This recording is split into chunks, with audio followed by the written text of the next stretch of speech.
కానీ ఎడారి మతాలు ఏం చెప్తాయంటే ఈ మూర్ఖ మతాల వలన ప్రమాదం అలా ఉంటుంది. రిలిజియన్ 1, 2 అంటే మా భాషలో ఎడారి మతాలు. ఇక టైటిల్ కూడా అదే అండి, పైన మీరు చదివితే ఆశ్చర్యపోతారు. ప్రియ ఎడారి మతస్థులారా నన్ను మతం మార్చండి, ఇంతే టైటిల్. ఈ స్టిక్కర్ చాలా చర్చిలకి అంటించి వచ్చాం, ఎవరు ఫోన్ చేయలే. అది కాక ఉట్టినే కాదు, మేము కింద 90 lakhs ఇస్తామని, అంటే ఇక్కడ 75 ఉంది, వడ్డీతో 90 lakhs ఇస్తామన్నా కానీ 90 MLAs పడుకుంటున్నారు, ఎవడో రావట్లే. Very sorry. అప్పుడు ఉండేటువంటి మనుష్యులు, వారి ఆహారము, వారి జీవన విధానం ఒకసారి చూడండి, మీకు అర్థం కావడం కోసం. ఆవులు ఉన్నాయి, నదులు ఉన్నాయి, జలపాతాలు ఉన్నాయి, చెట్లు ఉన్నాయి, వనాలు ఉన్నాయి, మంచి వస్త్రాలు ఉన్నాయి, మంచి అలవాట్లు ఉన్నాయి. చూడండి ఒకసారి. మీరు ఇలాంటి వాతావరణాన్ని ఇతర మతాల్లో చూడగలరా? అలా కాకుండా మాదొకటే కరెక్ట్ అనే వాళ్ళు కావాలి కథం. ఎందుకంటే ఇది రెట్ట మతం, ఎడారి మతాలు వద్దు. అరే ఎడారి మతం అన్నావు కదా, ఇజ్రాయెల్లో ఉన్న ఎడారిని, ఇండియాలో ఉన్న తారెడారిని పక్కన పెట్టరు. ఏది పెద్ద ఎడారా చెప్పరా? నువ్వు చెప్పరా రాధిక, నువ్వు చెప్పరా ఏది పెద్ద ఎడారా? మన తారెడారి ఎంతో తెలుసా? తారెడారి ప్రపంచంలోనే 18వ అతిపెద్ద ఎడారి. ప్రపంచంలోనే 18వ అతిపెద్ద ఎడారి తారెడారి. కానీ బైబిల్లో ఉంది ఎడారి, అది ఎంత పుట్టదు, టాప్ 50లో కూడా ఉంటుంది. అది అంటే నీ ఎడారి మతం బైబిల్ అనుకుంటే దానికంటే 1000 ఎడారి మతం నాయన. నీ ముందు తెలుసుకొని సావు, కింద చూసుకోసారి. ఈ వీడియో వీక్షిస్తున్న దేవుని బిడ్డలకు యేసుక్రీస్తు నామములో శుభాలు తెలియజేస్తున్నాను.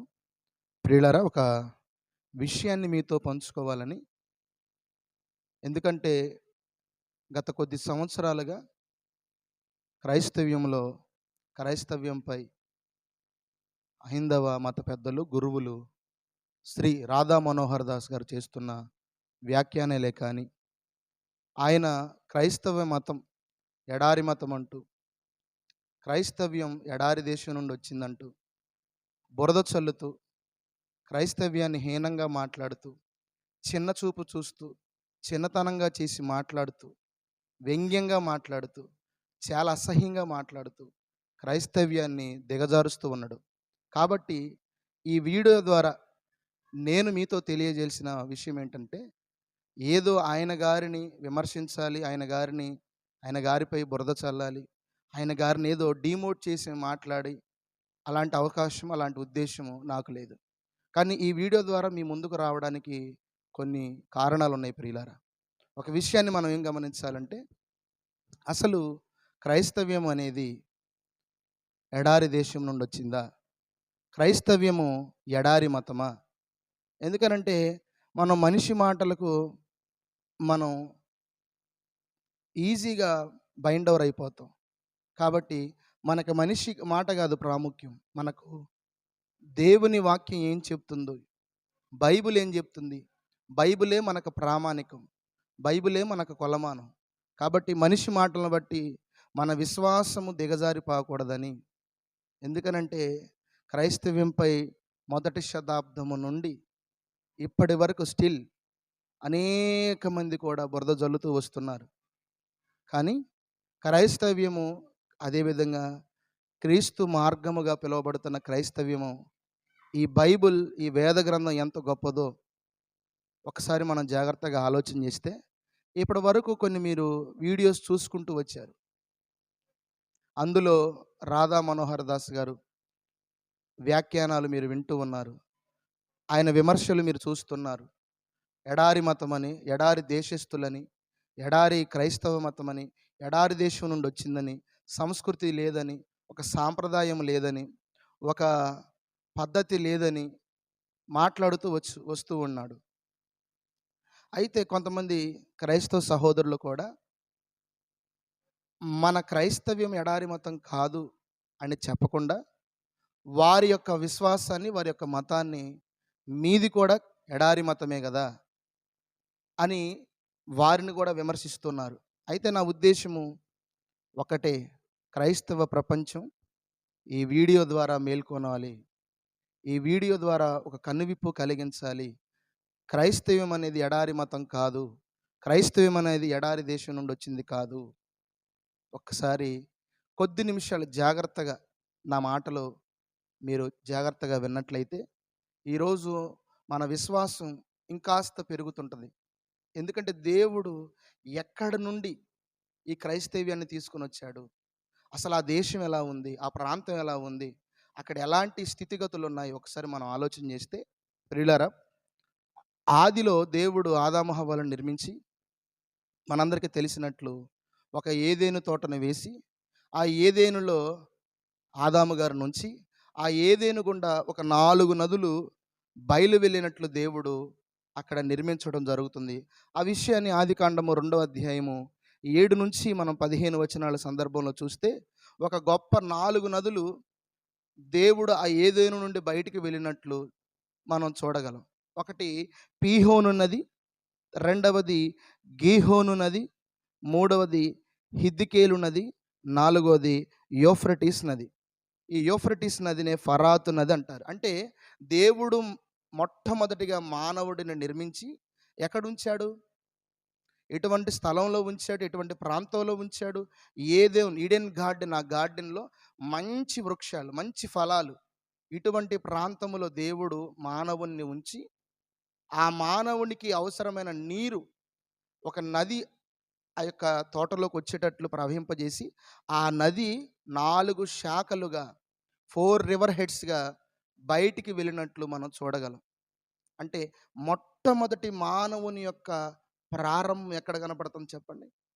నీటు దొరికే స్థలం, పుష్కలమైన నీరు, జలము, అక్కడే దేవుడు మానవుని ఉంచడానికి ఇష్టపడ్డాడు. అక్కడే మనిషిని ఉంచడానికి ఇష్టపడ్డాడు.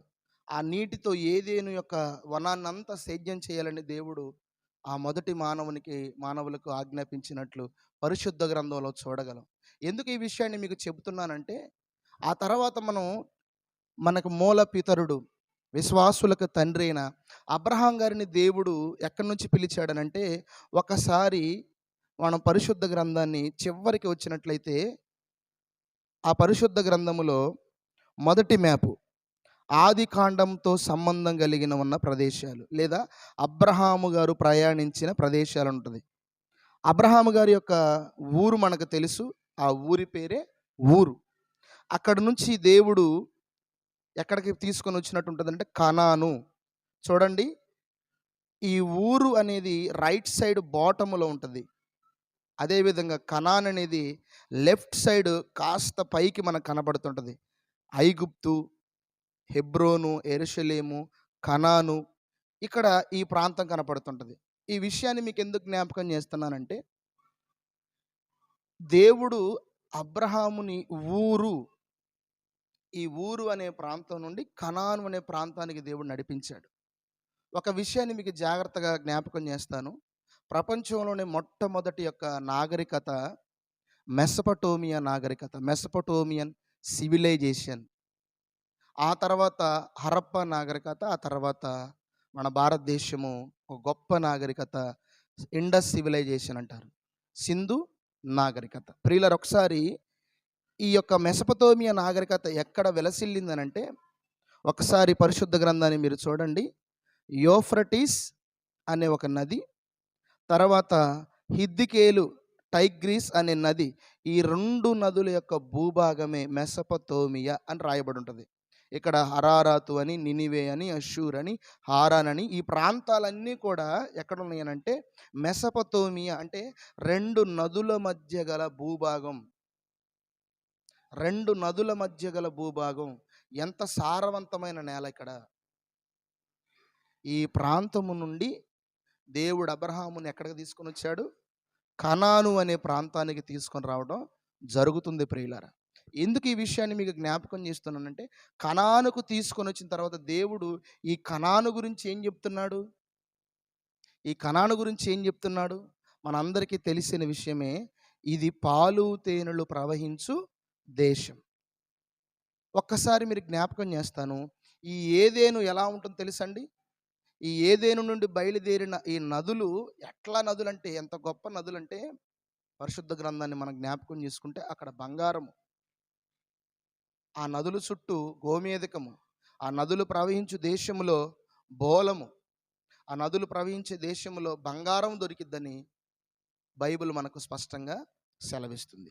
అయితే దేవుడు అబ్రహాము గారిని పిలిచిన తర్వాత ఆయన తన పిల్లలకు, అంటే అబ్రహాముకి ఆ తర్వాత కలగబో సంతానానికి ఏ ల్యాండ్ అయితే ప్రామిస్ చేశాడో ఆ ప్రామిస్ ల్యాండ్ గురించి దేవుడు మాట్లాడుతూ ఎటువంటి దేశము, ఎటువంటి ప్రాంతము, ఎటువంటి దేశము దేవుడు చెబుతూ ఒకసారి ఆదికాండము 15వ అధ్యాయము 18వ వచనం. ఆ దినమందే ఐగుప్తు నది మొదలుకొని గొప్ప నది అయిన యూఫ్రటీస్ నది వరకు ఈ దేశమును, అనగా అక్కడ కొన్ని జనాంగాల పేర్లు రాయబడ్డాయి, ఇది నీ సంతానమునకు ఇచ్చుచున్నానని అబ్రహాముతో దేవుడు నిబంధన చేశాడు. అబ్రహాము గారు నివాసం ఉంటున్న ప్రాంతం ఎలా ఉందనంటే, ఒక్కసారి ఆదికాండము 13వ అధ్యాయము చూడండి 10వ వచనం. లోతు తన కన్నులెత్తి యోర్దాను ప్రాంతమంతటిని చూచెను. యెహోవా సొదొమ గొమొర్రాను పట్టణములను నాశనము చేయక మునుపు సోయారుకు వచ్చు వరకు అదంతయు యెహోవా తోటవలను ఐగుప్తు దేశములను నీళ్లుపారు దేశమై ఉండెను. కాబట్టి లోతు తనకు యోర్దాను ప్రాంతమంతటిని ఏర్పరచుకొని తూర్పుగా ప్రయాణము చేసెను. యోర్దాను ప్రాంతం ఎలా ఉందంట, ఈ పరివాహక చుట్టుపక్కల ప్రాంతాలు ఎలా ఉన్నాయంట, యెహోవా తోటవలె, అంటే ఏదేను తోటవలె, ఐగుప్తు దేశం వలె నీళ్లు పారు దేశం. నీళ్లు పారు దేశం అంటే ఐగుప్తులో నైలు నది ఉంటుంది, నైల్ రివర్ అంటారు. అది ఈజిప్టు వరప్రసాదం అని అంటారు. ఆ నైలు నివర్ దగ్గరే ఈ ఐగుప్తు ఉంటాం, ఈ ఈజిప్ట్ ఉంటాం. ఈజిప్ట్కి అది ఒక వరం, వాటర్. ఎందుకనంటే వాటర్ ఎక్కడ ఉంటే అక్కడ నాగరికత ఉన్నట్లే, ఎక్కడ నీరుందంటే అక్కడ సివిలైజేషన్, అక్కడ డెవలప్మెంట్ ఉన్నట్లే. కాబట్టి ప్రియులరా, ఒకసారి ఈ యోర్దాను ప్రాంతం ఎలాగుంది, దేవుడు అబ్రహాముకు సంతానానికి ఇస్తానన్న స్థలము కూడా ఎటువంటి స్థలము, గొప్ప నదుల మధ్య కలిగిన స్థలం, గొప్ప నదీ పరివాహక ప్రాంతాల మధ్య కలిగిన స్థలం. ఎక్కడి నుండి ఎక్కడి వరకు అంట, మనం చూసిన యూఫ్రటీస్ నది మొదలుకొని కింద ఇటు పక్కన ఐగుప్తు నది మొదలు వరకు ఇంత సస్యశ్యామలమైన ప్రాంతాన్ని దేవుడు అబ్రహాము యొక్క తన తర్వాత రాబోతున్న తన పిల్లలకు దేవుడు వాగ్దానం చేశాడు. ఆదికాండము 15వ అధ్యాయము 18-19 వచనాలు. ఐగుప్తు నది మొదలుకొని గొప్ప నది అయిన యూఫ్రటీస్ నది వరకు, అంటే ఆ ల్యాండ్ యొక్క రేంజ్, ఆ ల్యాండ్ యొక్క విస్తీర్ణం, ఆ ల్యాండ్ యొక్క వ్యాప్తి చాలా గొప్పది. దేవుడు తన పిల్లలకు ఇవ్వబోతున్న ప్రామిస్ ల్యాండ్. ప్రియులరా, ఈ ప్రామిస్ ల్యాండ్ ఎలా ఉంటుందో, ఈ ప్రామిస్ ల్యాండ్ గురించి మనం ఒక్కసారి నిర్గమాకాండం 8వ అధ్యాయం 3వ వచనం. ఐగుప్తీయుల చేతి నుండి వారిని విడిపించుటకు ఆ దేశములో నుండి విశాలమైన మంచి దేశమునకు, ఆ దేశం గురించి దేవుడు ఏం మాట్లాడుతాడు, విశాలమైన మంచి దేశం. అదేవిధంగా మనము ఇదే నిర్గమాకాండం 3వ అధ్యాయం 17వ వచనంలో పాలు తేనెలు ప్రవహించు దేశము. చూసారా, దేవుడు ఎటువంటి దేశాన్ని రాబోతున్న అబ్రహాము యొక్క సంతానానికి దేవుడు ఇవ్వజూస్తున్నాడో ఒకసారి ఇక్కడ చూడండి. ఇది పాలు తేనెలు ప్రవహించు దేశం, చాలా విశాలమైన మంచి దేశం.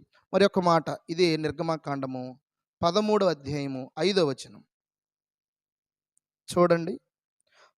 5వ వచనంలో కింద చివరి నుంచి 2వ లైన్లో పాలు తేనెలు ప్రవహించు దేశము అని ఉంటుంది. జాగ్రత్తగా ప్రియులరా మనం గమనిస్తే, దేవుడు తన పిల్లలకు ఇస్తున్న దేశము, ఇవ్వబోతున్న దేశము ఎటువంటి దేశము ఒకసారి జ్ఞాపకం చేసుకోండి. ఇలా మనం ఆలోచన చేస్తే, దేవుడు తన పిల్లలకి ఇచ్చిన దేశం పాలు తేనెలు ప్రవహించు దేశం, విశాలమైన మంచి దేశం, గొప్ప దేశం.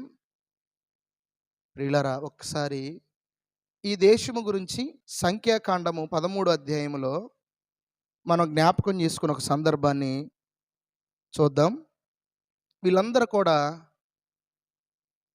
ఇశ్రాయేలు ప్రజలందరూ కూడా దేవుడిస్తున్న ఆ ప్రామిస్ ల్యాండ్కి, ఆ కనాను ప్రాంతానికి వెళ్ళడానికంటే ముందుగా మోషే కొంతమంది వేగుల వారిని పంపించి ఆ దేశం ఎలా ఉందో ఒకసారి ఆ దేశం యొక్క రిపోర్ట్ మీరు తీసుకొని రావాలి, ఆ రిపోర్ట్ మీరు తీసుకొని రండి. వెళుతూ వెళుతూ వాళ్ళతో ఒక మాట చెప్తూ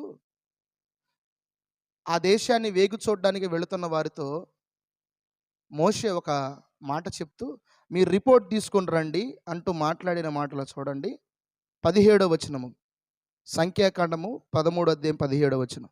మోషే కనాను దేశమును సంచరించి చూచుటకు వారిని పంపినప్పుడు వారితో ఇట్లనెను, మీరు ధైర్యము తెచ్చుకొని దాని దక్షిణ దిక్కున ప్రవేశించి ఆ కొండ ఎక్కి ఆ దేశం ఎట్టిదో, దానిలో నివసించు జనము బలము లేనిదో, కొంచెమైనదో, విస్తారమైనదో, వారు నివసించు భూమి ఎట్టిదో, దేశం ఎట్టిదో, అది మంచిదో చెడ్డదో, కోటలున్నాయో, విస్తారమైనదో, సారమైనదో, నిస్సారమైనదో, దానిలో చెట్లున్నవో లేవో కనిపెట్టువలెను.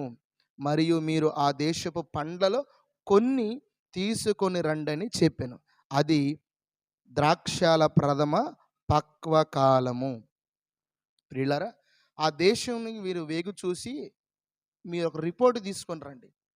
ఆ దేశం ఎట్టిదో, సారమైనదా, నిస్సారమైనదా, మంచిదా కాదా, ఆ భూమి మంచిదా కాదా, దాని గురించి అక్కడున్న ఫలాలు, అక్కడున్న వృక్షాలు, దాని గురించి టోటల్గా ఒక రిపోర్ట్ తీసుకొని రమ్మని మోషే ద్వారా పంపబడిన వారు తిరిగి వచ్చి వాళ్ళు ఏం చేస్తారనంటే వాళ్ళు ఒక ప్రాంతానికి వెళ్ళి అక్కడ ఒక ద్రాక్ష గెల కోసి ఆ గెలను ఒక దండెతో మోసుకొని రావడం జరిగింది. 23వ వచనంలో ఈ మాటలు ఉంటాయి. వారు ఎష్కోలులోనికి వచ్చి అక్కడ ఒక గెలగల ద్రాక్ష చెట్టు యొక్క కొమ్మను కోసి దండెతో ఇద్దరు మోసిరి.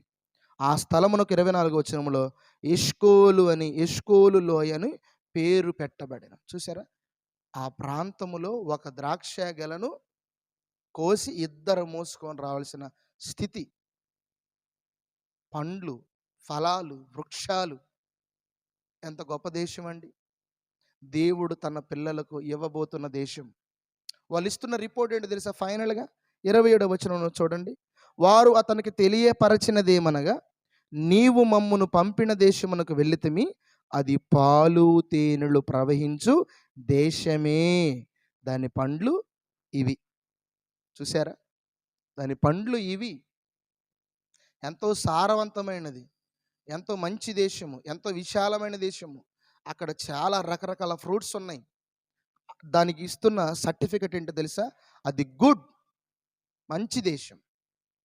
ప్రియులారా, మీకు ఇన్ని రిఫరెన్స్లు నేను చూపెడుతున్నానంటే పదే పదే పదే పదే శ్రీ రాధా మనోహర్ దాస్ గారు పెద్దలు తెలియక, అజ్ఞానముతో, అవేర్నెస్ లేకుండా, ఆ దేశము గురించి తెలియకుండా, దేవుడిచ్చిన ఆ ప్రాంతము తెలియకుండా, ఆ దేశము తెలియకుండా, ఎటువంటిదో ఒక అవగాహన లేకుండా, బైబిల్ని చదవకుండా, బైబిల్ని పరిశీలించకుండా వచ్చినట్లు ఏమండి ఆయన గారు మాట్లాడుతూ ఎడారి మతం అని, ఎడారి దేశం అని, ఎడారి క్రైస్తవ్యం అని, ఎడారి దేశం నుండి వచ్చిందని ఎంతో హీనంగా మాట్లాడుతున్నాడు. ప్రియులారా, ఒకసారి జ్ఞాపకం చేసుకుందాం. ఒక్క మాటను మీకు చూపిస్తాను చూడండి. ద్వితీయోపదేశకాండం, దేవుడు తన పిల్లలకు ఇచ్చిన దేశం ఎలాగుందో ఒకసారి చూడండి. ద్వితీయోపదేశకాండం 8వ అధ్యాయము 7వ వచనము నుండి నేను చదువుతున్నాను చూడండి. నీ దేవుడైన యెహోవా నిన్ను మంచి దేశంలో ప్రవేశపెట్టును, అది నీటివాగులు, లోయలు, కొండలు, పారు ఊటలు, అగాధ జలములు గల దేశము. అది గోధుమలు, యవలు, ద్రాక్ష చెట్లు, అంజూరపు చెట్లు, దానిమ్మ పండ్లు గల దేశము, ఒలీవ నూనెయు తేనె గల దేశము. కరువు, 9వ వచనం, కరువు అనుకోకుండా నీవు ఆహారము తిను దేశము. నో ఫెమిన్. అక్కడ చూడండి ఫౌంటైన్స్, చూడండి అక్కడ ఏమేమి ఉన్నాయి చూడండి. వ్యాలీస్, రివర్స్, ఏమండి మౌంటైన్స్. అక్కడ చూడండి ద్రాక్ష చెట్లు, అంజూరపు చెట్లు, దానిమ్మ చెట్లు, రకరకాల చెట్లు, ఏ లోపము లేని దేశము, ఇనుపరాళ్ళ గల దేశము. 9వ వచనములు, అందులో దాని కొండలలో నీవు రాగి త్రవ్వి తీయవచ్చు, నీవు తిని తృప్తి పొంది నీ దేవుడైన యెహోవా నీకు ఇచ్చిన దేశంలో ఆయనను స్తుతింపవలెను. ప్రియులారా, ఎంత గొప్ప దేశం అండి. ఇటువంటి మంచి దేశాన్ని పట్టుకొని ఏమంటున్నారు చూడండి, క్రైస్తవ మతము, ఎడారి మతము, మూర్ఖ మతము, మూర్ఖ దేశం నుండి వచ్చిన మతం. ఉం? మరొక మాట 11వ అధ్యాయం ద్వితీయోపదేశకాండం 11వ వచనాన్ని చూడండి. మీరు నదీ దాటి స్వాధీనపరుచుకున్నటకు వెలుచున్న దేశము కొండలు లోయలు గల దేశం, అది ఆకాశ వర్ష జలము త్రాగును, అది నీ దేవుడైన యెహోవా లక్ష్యపెట్టు దేశము. నీ దేవుడైన యెహోవా కన్నులు సంవత్సరాది మొదలుకొని సంవత్సరాంతం వరకు ఎల్లప్పుడూ దాని మీద ఉండును. ఎంత మంచి దేశం అండి! కొండలు గల దేశం, ఆకాశ వర్ష జలము తాగి ఫలించే దేశం. ఇటువంటి దేశాన్ని పట్టుకొని, ఇటువంటి ప్రాంతాన్ని పట్టుకొని ఎడారి ప్రాంతం, ఎడారి ప్రాంతం, ఎడారి ప్రాంతం, ఎడారి మతం, ఎడారి నుండి వచ్చిందని ఏమండి రాధా మనోహర్ దాస్ గారు, చదువుకున్న వాళ్ళు, జ్ఞానం కలిగిన వాళ్ళు ఇటువంటి మాటలు మాట్లాడవచ్చా? ఒక్కసారి జ్ఞాపకం చేసుకోండి. ఈ కనాను, ఈ పాలు తేనెలు ప్రవహించే దేశము వేటికి ప్రసిద్ధో ఒక్కసారి మీకు చూపిస్తాను. ఎందుకు ఇన్ని మీకు తెలియజేయాలంటే, దేవుడు ఆనాడు తన పిల్లలకు ఇచ్చిన దేశం ఎంత గొప్ప దేశము. చూడండి, ఆదికాండం 43వ అధ్యాయము 11వ వచనం. ఈ దేశమందు ప్రసిద్ధములైనవి అనగా కొంచెము మస్తకి, కొంచెము తేనె, సుగంధ ద్రవ్యములు, బోలము, పిస్తాచ కాయలు, బాదము కాయలు మీ గోనెలలో వేసుకుని ఆ మనుషునికి కానుకగా తీసుకుని పోండి. మస్తకి, తేనె, సుగంధ ద్రవ్యములు, బోలము, పిస్తాచ కాయలు, బాదము కాయలు. పాలు తేనెలు ప్రవహించే దేశంలో చూడండి దేనికి ప్రసిద్ధో. కాబట్టి ఈ దేశము నుండి వచ్చిన ఈ క్రైస్తవ్యము ఎడారి మతం కాదు, ఎడారి దేశము కాదు, ఎడారి ప్రాంతము కాదు. సస్యరమ పండి పులకించే దేశం, వాటర్ రిసోర్సెస్ కలిగిన దేశం, ఏమంటే పుష్కలమైన జలము, విస్తారమైన జలము కలిగిన దేశం, మంచి మంచి మంచి పంటలు పండే దేశం. ఎడారి ప్రాంతం కాదు, ఎడారి దేశం నుండి వచ్చినది కానే కాదు. నదులు గల దేశం, లోయలు గల దేశం, కొండలు గల దేశం, పర్వతాలు గల దేశము. ఈ దేశములు ఎటువంటి రకరకాల చెట్లు ఉన్నాయో, ఈ కనాను పాలు తేనెలు ప్రవహించు దేశములో నీకు ఎలాంటి చెట్లు ఉన్నాయో తెలుసుకోవాలంటే ఒకసారి పరమగీతాలు చదవండి. పరమగీతాల్లో ఉన్న చెట్లు, పరమగీతాల్లో ఉన్న పండ్లు, పరమగీతాల్లో ఉన్న లోయలు, పర్వతాలు. ప్రియులరా, ఇది మనకు తెలియాల. క్రైస్తవ ప్రపంచం అర్థం చేసుకోవాలా. మనం నమ్ముతున్న ఈ యొక్క మార్గముగా పిలువబడుతున్న ఈ మతం ఎడారి దేశము నుండి వచ్చింది కాదు, ఎడారి ప్రాంతము నుండి వచ్చింది కాదు. పుష్కలమైన జలము, ఎన్ని రకాల నదులు ఉన్నాయి తెలుసా? యోర్దాను నది, కిద్రోను వాగు, గిన్నెసరేతు సరస్సు, గలిలయ సముద్రము, ఏమండి రకరకాల కెరీతు వాగులు, రకరకాల నదులు వాగులు గల ప్రదేశము. సిలోయమని కోనేరు, బెతస్తాను కోనేరులు, రకరకాల స్థలాలు, ప్రాంతాలు కలిగిన ప్రాంతం అండి. ఈ ప్రాంతం నుండి వచ్చినదే ఈ యొక్క క్రైస్తవం అనే మార్గం. కాబట్టి నా ప్రియ దేవుని బిడ్డలారా, మీరు ఈ విషయాన్ని గమనించాలి, ఈ విషయాన్ని మీరు ఆలోచించాలా. ఎవరు ఏది పడి చెప్తే దాన్ని మీరు లొంగిపోయి, అవును కదా ఈ క్రైస్తవము ఎడారి ప్రాంతం నుండి వచ్చింది కదా. మన సహోదరులు కూడా వారిని విమర్శిస్తున్నారు. అసలు మనదేంటో మనం బయటికి చెప్పుకోవాలా. మనం నమ్ముతున్న ఈ విశ్వాసం, మనం నమ్ముతున్న మార్గం ఎడారి ప్రాంతం నుండి వచ్చింది కాదు. కనాను, ఆ కనాలులోనే ఇజ్రాయేలు, ఆ కనాను ప్రాంతంలోనే యెరూషలేము, ఆ యెరూషలేములోనే ఈ బెత్లెహేము ప్రాంతములోనే ప్రభు అడుగు పెట్టిన స్థలం. ఎంత గొప్ప దేశం అండి! సర్వమును సృజించిన సర్వ సృష్టికర్త పాదము పెట్టిన ప్రాంతం అండి. సంవత్సరాది మొదలుకొని సంవత్సరాంతం వరకు దేవుని కనుదృష్టున్న ప్రాంతం అండి అది. ఏమండి, అప్పుడైనా ఇప్పుడైనా, ఇప్పుడు టెక్నాలజీలో నెంబర్ 1, అగ్రికల్చర్లో నెంబర్ 1, ఎడ్యుకేషన్లో నెంబర్ 1, హెల్త్లో నెంబర్ 1, ప్రపంచవ్యాప్తంగా కొనియాడబడుతున్న దేశం ఇజ్రాయేల్ దేశం. ఇజ్రాయేల్ దేశంలో ఉన్న టెక్నాలజీ ఏ దేశంలో లేదండి. ఐరన్ డోమ్ అని ఒక టెక్నాలజీ, రాకెట్లను అది గాల్లోనే పేల్చేస్తుంటుంది. కాబట్టి నా ప్రియ దేవుని బిడ్డలారా, మనం విశ్వసిస్తున్న ఈ యొక్క మార్గము లేదా ఈ మతము ఎడారి మతము కాదు. ఎడారి స్థలము నుండి, ఎడారి ప్రాంతము నుండి వచ్చినది కానే కాదు. ఈ విషయాలన్నీ మీరు మనసులో ఉంచుకోండి. వీటన్నిటిని దయచేసి మీ హృదయంలో ఉంచుకోండి. ఎవరైతే మిమ్మల్ని అడుగుతున్నారో వారికి సమాధానం చెప్పాలని ఈ వీడియో ద్వారా మీ ముందుకు రావడం జరిగింది. రాధా మనోహర్ దాస్ గారు మరొకసారి, ఈ రోజు నుండి క్రైస్తవం ఎడారి మతము కాదు, క్రైస్తవం ఎడారి ప్రాంతం నుండి వచ్చింది కాదు, ఎడారి దేశం నుండి వచ్చింది కాదు. ఈ రోజు నుండి దయచేసి ఆ మాట మాట్లాడడం మీరు ఆపేయాలి. ఈ విషయం ప్రతి ఒక్కరు తెలుసుకోవాలి. క్రైస్తవ దేశమా, క్రైస్తవ ప్రపంచమా. కాబట్టి నా ప్రియ దేవుని బిడ్డలారా, ఈ యొక్క మంచి విషయాన్ని మీరు తెలుసుకున్నందుకు, ఇప్పటి వరకు ఓపికగా మీరు విన్నందుకు కూడా ప్రభువును మరియు రక్షకుడైన యేసుక్రీస్తు నామంలో నా హృదయపూర్వక వందనాలు తెలియజేస్తూ ఈ మాటలను ముగిస్తున్నాను. God bless you all.